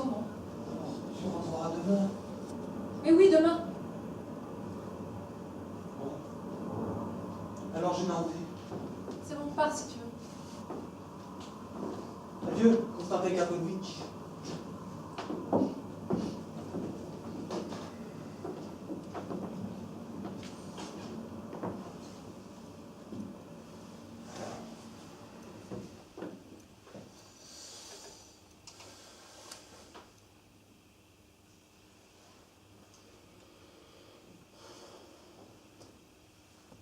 Une femme ne demande pas grand-chose, Kostya.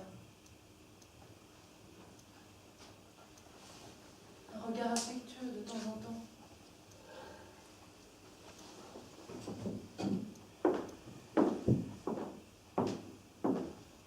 Voilà, il est fâché. Pourquoi l'avoir ennuyé? Mon cœur souffre pour toi. Je vois. Je comprends tout. Bêtise.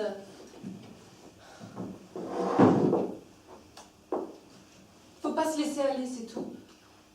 Ne pas attendre éternellement le beau temps sur je ne sais quel rivage. Si l'amour pousse dans ton cœur, arrache-le.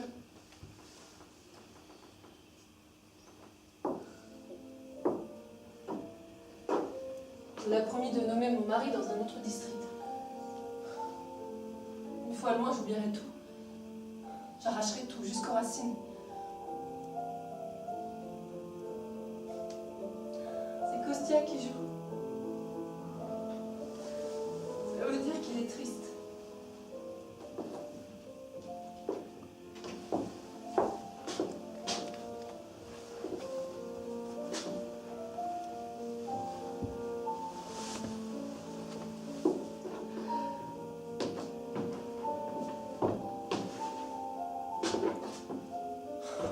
Le principal, c'est de ne plus le voir.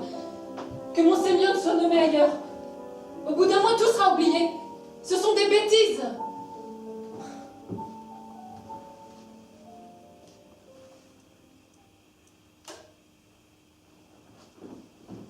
Pour moi, la 6 à la maison. Et la farine coûte 70 kopecks le pound. Débrouille-toi comme tu peux. On va bien de rire. Vous avez de l'argent plein les poches. Bon, de l'argent. Mon ami, pendant 30 ans de métier, un métier dur, qui ne me laissait de répit ni de jour ni de nuit, je n'ai réussi à économiser que 2000 euros, que je viens de dépenser à l'étranger. Je n'ai pas le sou. Tu n'es pas encore parti? Que veux-tu? Ton père ne nous donne pas de cheval. Puissent mes yeux ne plus te voir. Que de changement, le salon est devenu un cabinet de travail. C'est plus commode pour Constantin Gavrilovitch. Tu veux réfléchir, le jardin est à sa porte. Où est ma sœur? Elle est partie chercher Trigorine à la gare, elle ne va pas tarder. Si vous avez jugé nécessaire de faire venir ma sœur, c'est que je suis gravement malade. Trop d'histoire. Je suis gravement malade, mais on ne me donne pas de médicaments. Que voulez-vous qu'on vous donne? Du bicarbonate? Du valérianate? De la quinine? Voilà la philosophie qui recommence. Oh, quel châtiment.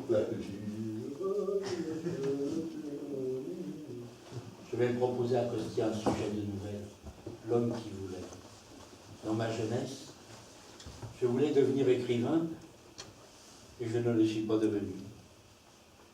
Je voulais être éloquent et j'ai toujours parlé très mal. Et voilà tout, intitulé, comment dire? Et il me fallait tellement d'efforts avant de pondre une conclusion. Je voulais me marier et je ne suis pas marié. J'ai toujours désiré habiter la ville et je finis mes jours à la campagne. Voilà tout. Je voulais devenir conseiller d'État et le suis devenu.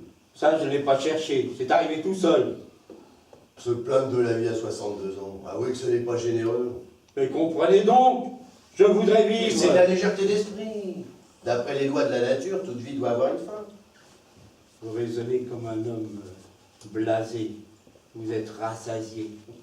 La vie vous laisse indifférent. Tout vous est égal. Pourtant, vous aussi, vous aurez peur de mourir. La crainte de la mort est une crainte animale. Il faut la surmonter. N'ont une peur consciente de la mort que ceux qui croient en la vie éternelle et que leur péché terrorise.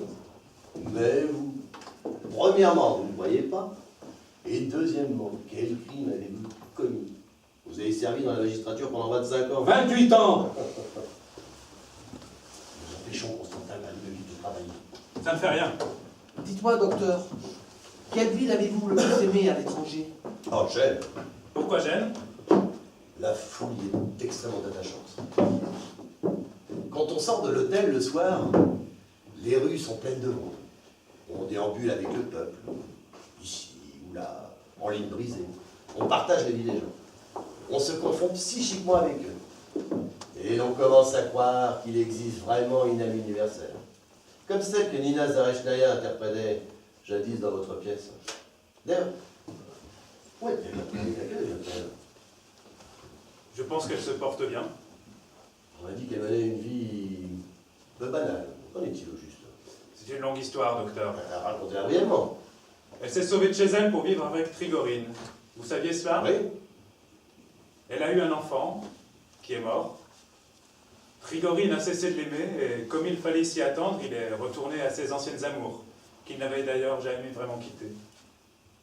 Par manque de caractère, il réussissait, je ne sais comment, à satisfaire tout le monde. Autant que je sache, la vie privée de Nina est un échec. Et le théâtre? Pire encore, je crois. Elle a débuté dans un théâtre d'été, près de Moscou, puis elle est partie en province. Je ne la perdais pas de vue, et pendant un certain temps, j'allais partout où elle allait. Elle s'attaquait toujours à des rôles importants, mais elle jouait brutalement, sans goût. Elle hurlait, elle gesticulait. Il lui arrivait de pousser un cri et de mourir avec talent, mais ce n'était que de rares instants. Elle a donc tout de même du talent. C'est difficile à dire. Elle en a probablement. Quand je voulais la voir à l'hôtel, elle refusait de me recevoir. Le domestique me défendait d'entrer dans sa chambre. Je comprenais. Je n'insistais pas.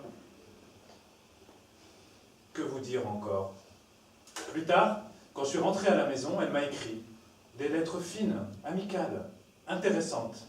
Elle ne se plaignait pas, mais je la sentais profondément malheureuse. Chaque ligne décelait des nerfs malades, tendus, l'imagination un peu déroutée. Elle signait la mouette. Dans l'ondine de Pouchkine, le meunier affirme qu'il est un corbeau. Dans ses lettres, elle disait qu'elle était une mouette. Et maintenant, elle est ici. Comment? Ici? En ville, dans une auberge, depuis 5 jours. J'ai essayé de la voir. Maria Ilyitchna y est allée, mais elle ne reçoit personne. Semyon Semyonovitch assure l'avoir vue hier, après le dîner, à 2 verstes d'ici, dans un champ. Oui, je l'ai vue. Elle allait dans notre direction, vers la ville. Je l'ai saluée. Je lui ai demandé pourquoi elle ne venait pas nous voir. Elle a dit qu'elle viendrait. Elle ne viendra pas. Son père et sa belle-mère ne veulent plus en entendre parler. Ils ont posté des gardiens partout autour de leur propriété. Comme il est facile, docteur, d'être philosophe sur le papier, et comme c'est difficile dans la vie. C'était une jeune femme charmante. Comment? Je dis, c'était une jeune fille charmante. Et le conseiller d'État Sorine en a même été amoureux. Pendant quelque temps. Dieu la velasse. Ah, les nôtres viennent de la gare. J'entends maman.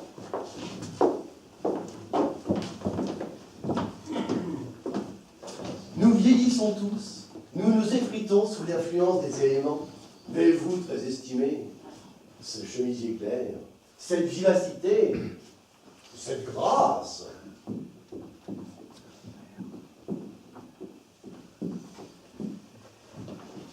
Vous allez encore me jeter un mauvais sort. Homme insupportable. Bonjour, Piotr Nikolaevitch. Encore souffrant? Ce n'est pas bien. Maria Ilyitchna, Vous m'avez reconnu mariée, depuis longtemps. heureuse. Irina Nikolaevna m'a dit que vous avez oublié le passé, que vous ne m'en vouliez plus. Boris Alexevitch a amené la revue où apparut ton dernier compte. Merci, vous êtes bien aimable. À Pétersbourg et à Moscou, on s'intéresse beaucoup à vous. On me pose des questions à votre sujet. Comment est-il? Quel âge a-t-il? Est-il brun ou blond? On pense, je ne sais pourquoi, que vous n'êtes plus trop jeune. Et comme vous avez pris un pseudonyme, personne ne vous connaît sous votre vrai nom. Vous êtes mystérieux comme le masque de fer. Vous êtes là pour un certain temps? Non, je pense partir demain pour Moscou. J'ai hâte de terminer un récit et j'ai promis de donner quelque chose pour un recueil. Bref, c'est toujours la même histoire. La nature m'a plutôt mal accueilli. Quel vent! Demain matin, si la tempête se calme, j'irai pêcher dans le lac. J'en profiterai pour revoir le jardin et cet endroit, vous vous souvenez, où on a joué votre théâtre. J'ai un sujet tout prêt. Il me suffira de raviver le souvenir des bleus. Allez, allez, venez mes amis, allez, venez. Adieu. Je n'aurais dérangé personne, mais c'est à cause du petit. Adieu. Allez, allez, venez mes amis. Dépêchons-nous, on va bientôt nous appeler pour dîner. Ne perdons pas de temps. Ici, lorsqu'arrivent les longues soirées d'automne, on joue au loto. Regardez, c'est un jeu ancien. Nos mères jouaient avec nous à ça quand on était petits. Bon, c'est un jeu ennuyeux, mais à la longue, on s'y fait. Voulez-vous faire une partie avant le dîner? Il a lu son récit, mais il n'a même pas coupé les pages du mien. Et toi, Kostya? Je n'ai pas envie de jouer, je vais faire un tour. La mise est de 10 kopecks. Misez pour moi, docteur. À vos ordres. Tout le monde a misé? Oui. Je commence. 22. Ah, ici. 8. 81. 10. Oh, quel accueil j'ai reçu à Kharkov, mes amis! Ah, la tête m'en tourne encore. 34. Oh, les étudiants m'ont fait une ovation. 3 corbeilles de fleurs, 2 couronnes. Oh, et puis ça. Ah oui, c'est un objet. 50. 50 tourons? Écoutez, j'avais une robe éblouissante. Que l'on dise ce que l'on veut de moi. Alors, pour la toilette, je ne crains personne. C'est Kostya qui joue. Il est triste. Oh, les journaux disent beaucoup de mal de lui. 77. Pourquoi y fait-il attention? Il n'a pas de chance. Il n'arrive pas à trouver un ton personnel. Il écrit des choses étranges, mal définies. Parfois, cela tourne au délire et pas un seul personnage vivant. 11. Petroucha, tu t'ennuies? Il dort. Le conseiller d'État d'or. 7. Si j'habitais une 90. maison pareille, est-ce que je songerais à écrire? J'aurais étouffé cette façon pour ne plus aller qu'à la pêche. 28. Prendre une perche ou un bougeon, quelle joie! Eh bien, moi, je crois en Constantin Gavrilovitch. Il y a quelque chose en lui. Sa pensée s'exprime en images, ses contes sont colorés et vifs. Je les sens fortement. Dommage qu'il n'ait pas d'idée clairement définie. Il suscite un climat et c'est tout. Ce n'est pas assez. Êtes-vous content, Irina Nikolavna, que votre fils soit devenu écrivain? Ben, je n'ai encore rien vu de lui, figurez-vous. Je n'ai jamais eu le temps. 26. Boris Alexeyevitch, vous avez oublié quelque chose ici. Quoi donc? Un jour, Constantin Gavrilovitch avait tué une mouette. Je ne m'en souviens pas. Et vous avez chargé de la faire empailler. Je ne me souviens pas. 66. Comme il fait sombre, d'où me vient cette soudaine inquiétude? 88. J'ai gagné, mes amis! Ah, bravo, bravo! Bravo. Cet homme a toujours et en tout de la chance. Bon, ben maintenant, on va aller manger un morceau. On reprendra après. Notre célébrité n'a pas encore déjeuné aujourd'hui. Et toi? Kostya, laisse-les manuscrits, allez, viens manger. Non, maman, je n'ai pas faim. Oh, bah, ta guise. Petroucha, allez, viens dîner.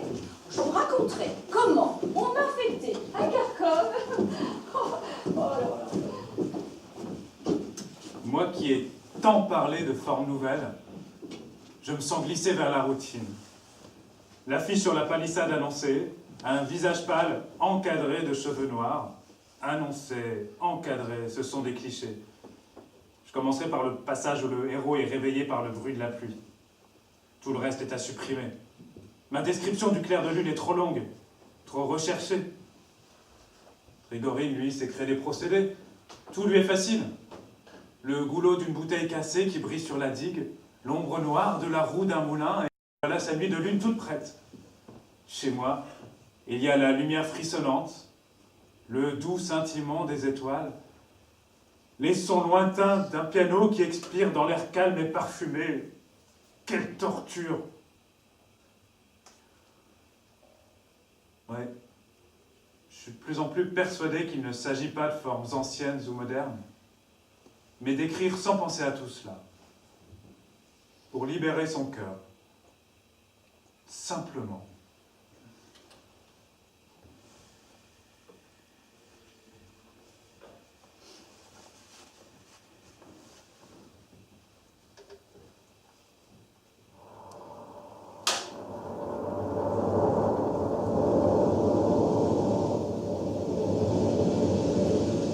Qu'est-ce que c'est? On n'y voit rien. Quelqu'un a descendu les marches en courant. Qui est là? Nina! Nina! Nina! Nina! J'avais comme un pressentiment. Toute la journée, mon cœur a terriblement souffert. Oh, ma chérie, ma bien-aimée, elle est venue. Mais il ne faut pas pleurer.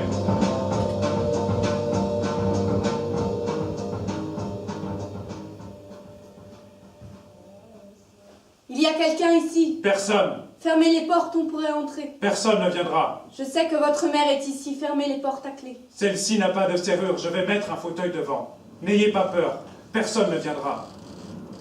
Laissez-moi vous regarder.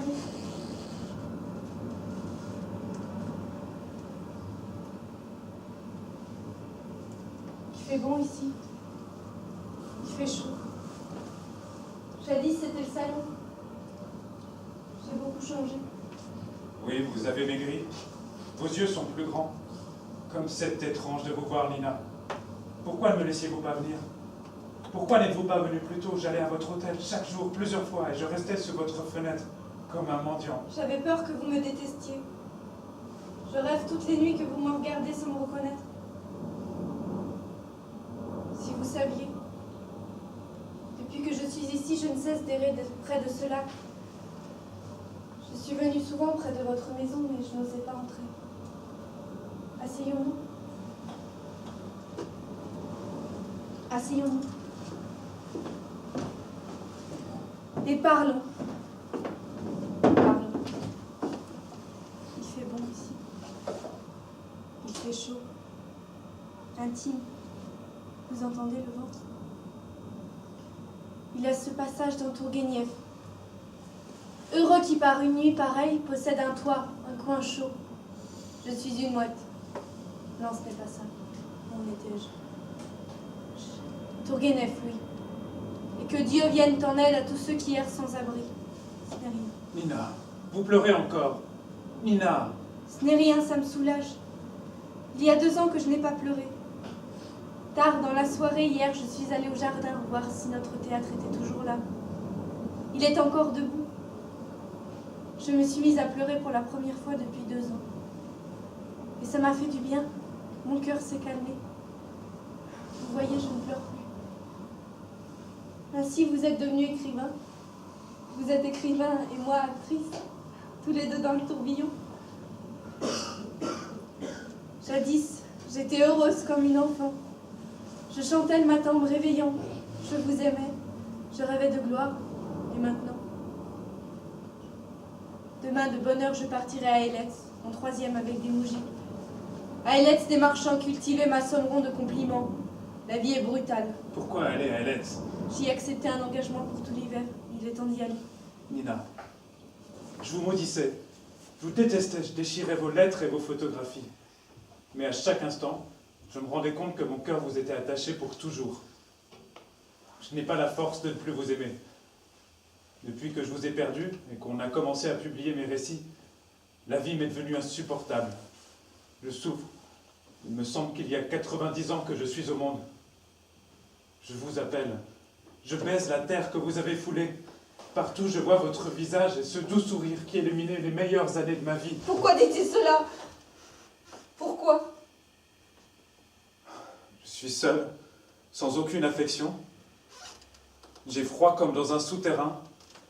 Tout ce que j'écris est sec, dur, sombre. Restez ici, Nina, je vous en supplie, ou permettez-moi de partir avec vous. Nina, au nom du ciel. Nina, pourquoi? Ne m'accompagnez pas, j'irai seule. Où allez-vous maintenant? En ville. Irina Nikolaïevna est ici. Oui. Mon oncle n'était pas bien, nous lui avons télégraphié de venir. Pourquoi dites-vous que vous avez baisé la terre sur laquelle j'ai marché? Il faut me tuer. Je suis tellement fatiguée. Il faut que je me repose. Je suis une mouette. Non, ce n'est pas ça. Je suis actrice, mais oui.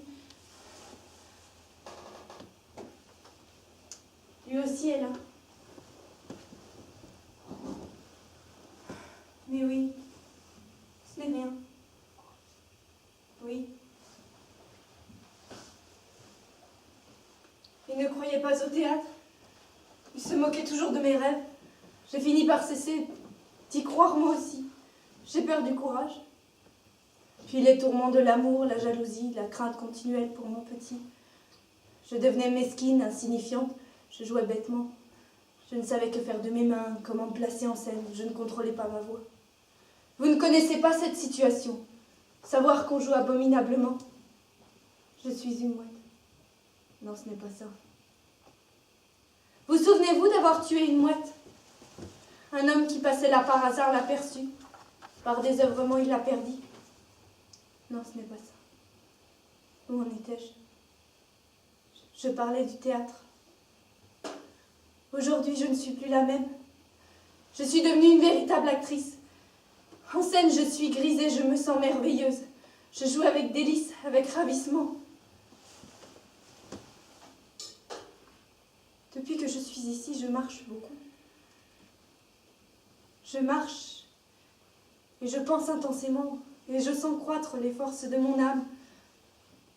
Je sais maintenant, je comprends, Kostia, que dans notre métier, artiste ou écrivain, l'essentiel n'est ni la gloire ni l'éclat, tout ce dont je rêvais. Non. L'essentiel, c'est de savoir endurer. Apprends à porter ta croix et garde la croyance. J'ai la foi, je souffre moins, et quand je pense à ma vocation, la vie ne me fait plus peur. Vous savez où vous allez? Vous avez trouvé votre voie, mais moi je flotte encore dans un chaos de rêves et d'images. Et je ne sais pour qui ni pourquoi j'écris. Je n'ai pas la foi et je ne sais pas quelle est ma vocation. Adieu. Il est temps d'y aller.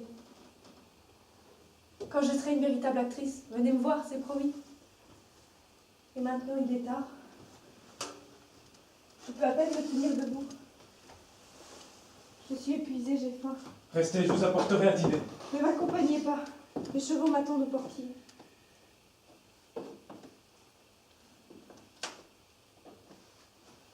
Donc elle l'a amené ici. Eh bien, tant pis. Quand vous verrez Trigorine, ne lui dites rien. Je l'aime. Je l'aime plus que jamais. Je l'aime passionnément, je l'aime désespérément.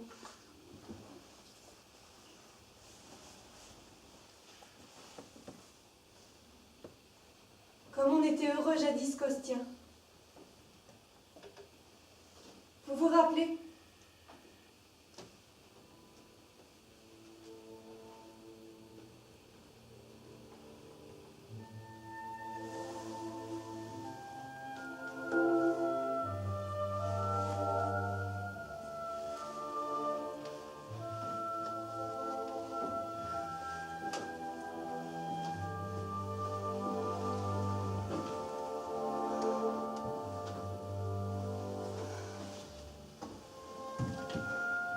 Quelle vie claire, chaude, joyeuse, pure, et quels sentiments!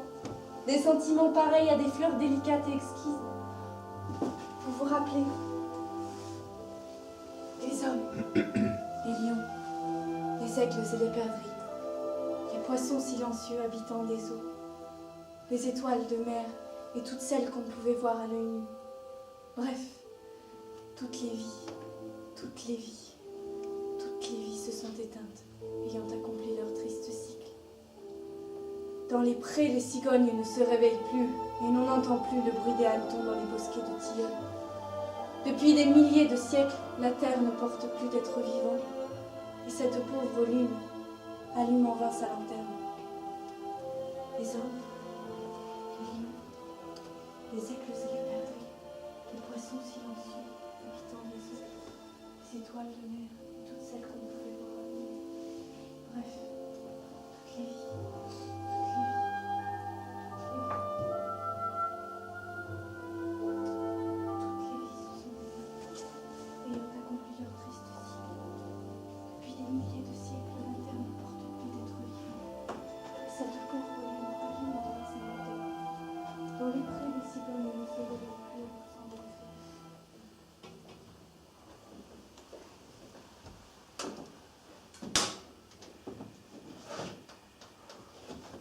Il ne faudrait pas qu'on la croise dans le jardin et qu'on le dise à maman. Cela pourrait faire de la peine à maman.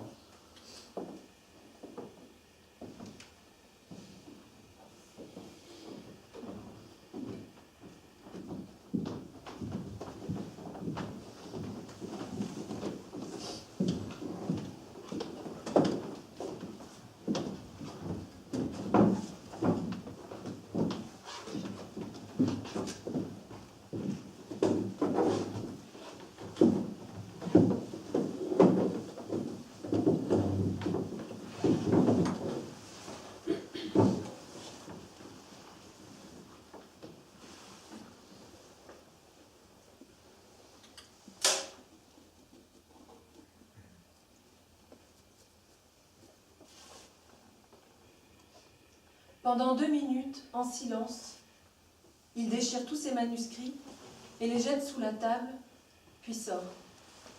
Dorme, essayant d'ouvrir la porte. C'est étrange. On dirait que cette porte est fermée à clé. Il entre et remet le fauteuil à sa place. Une course d'obstacles. Entre Arkadina, derrière elle Yakov portant des bouteilles, Chamraev, Trigorine, puis Macha. Arkadina. Posez le vin rouge et la bière pour Boris Alexeyevitch ici, sur la table. Nous boirons en jouant. Eh bien, asseyons-nous, mes amis. Dorn conduit Trigorine vers l'armoire. Voici l'objet dont je vous ai parlé tout à l'heure. Il lui montre la mouette empaillée. Celui que vous aviez commandé. Trigorine, regardant la mouette. Je ne m'en souviens pas. Il réfléchit. Je ne m'en souviens pas. Qu'est-ce que c'est? Dorn. Ce n'est rien. Quelque chose a probablement éclaté dans ma trousse. Ne vous effrayez pas. Il sort et revient quelques instants après. C'est bien ça. Un flacon d'éther a éclaté. Il chantonne. Devant toi, charmé à nouveau. Arkadina, s'asseyant à la table. Ouf, j'ai eu peur. Cela m'a rappelé. Elle se couvre le visage. J'ai vu trouble. Dorn, feuilletant une revue. À Trigorine. On a publié dans cette revue, il y a un mois, un article, une lettre d'Amérique. Et je voudrais vous demander à ce propos, Il prend Trigorine par la taille et l'entraîne vers la rampe, car cette question m'intéresse vivement. en baissant la voix. Emmenez Irina Nikolavna où vous voudrez. Constantin Gravilovitch vient de se tuer.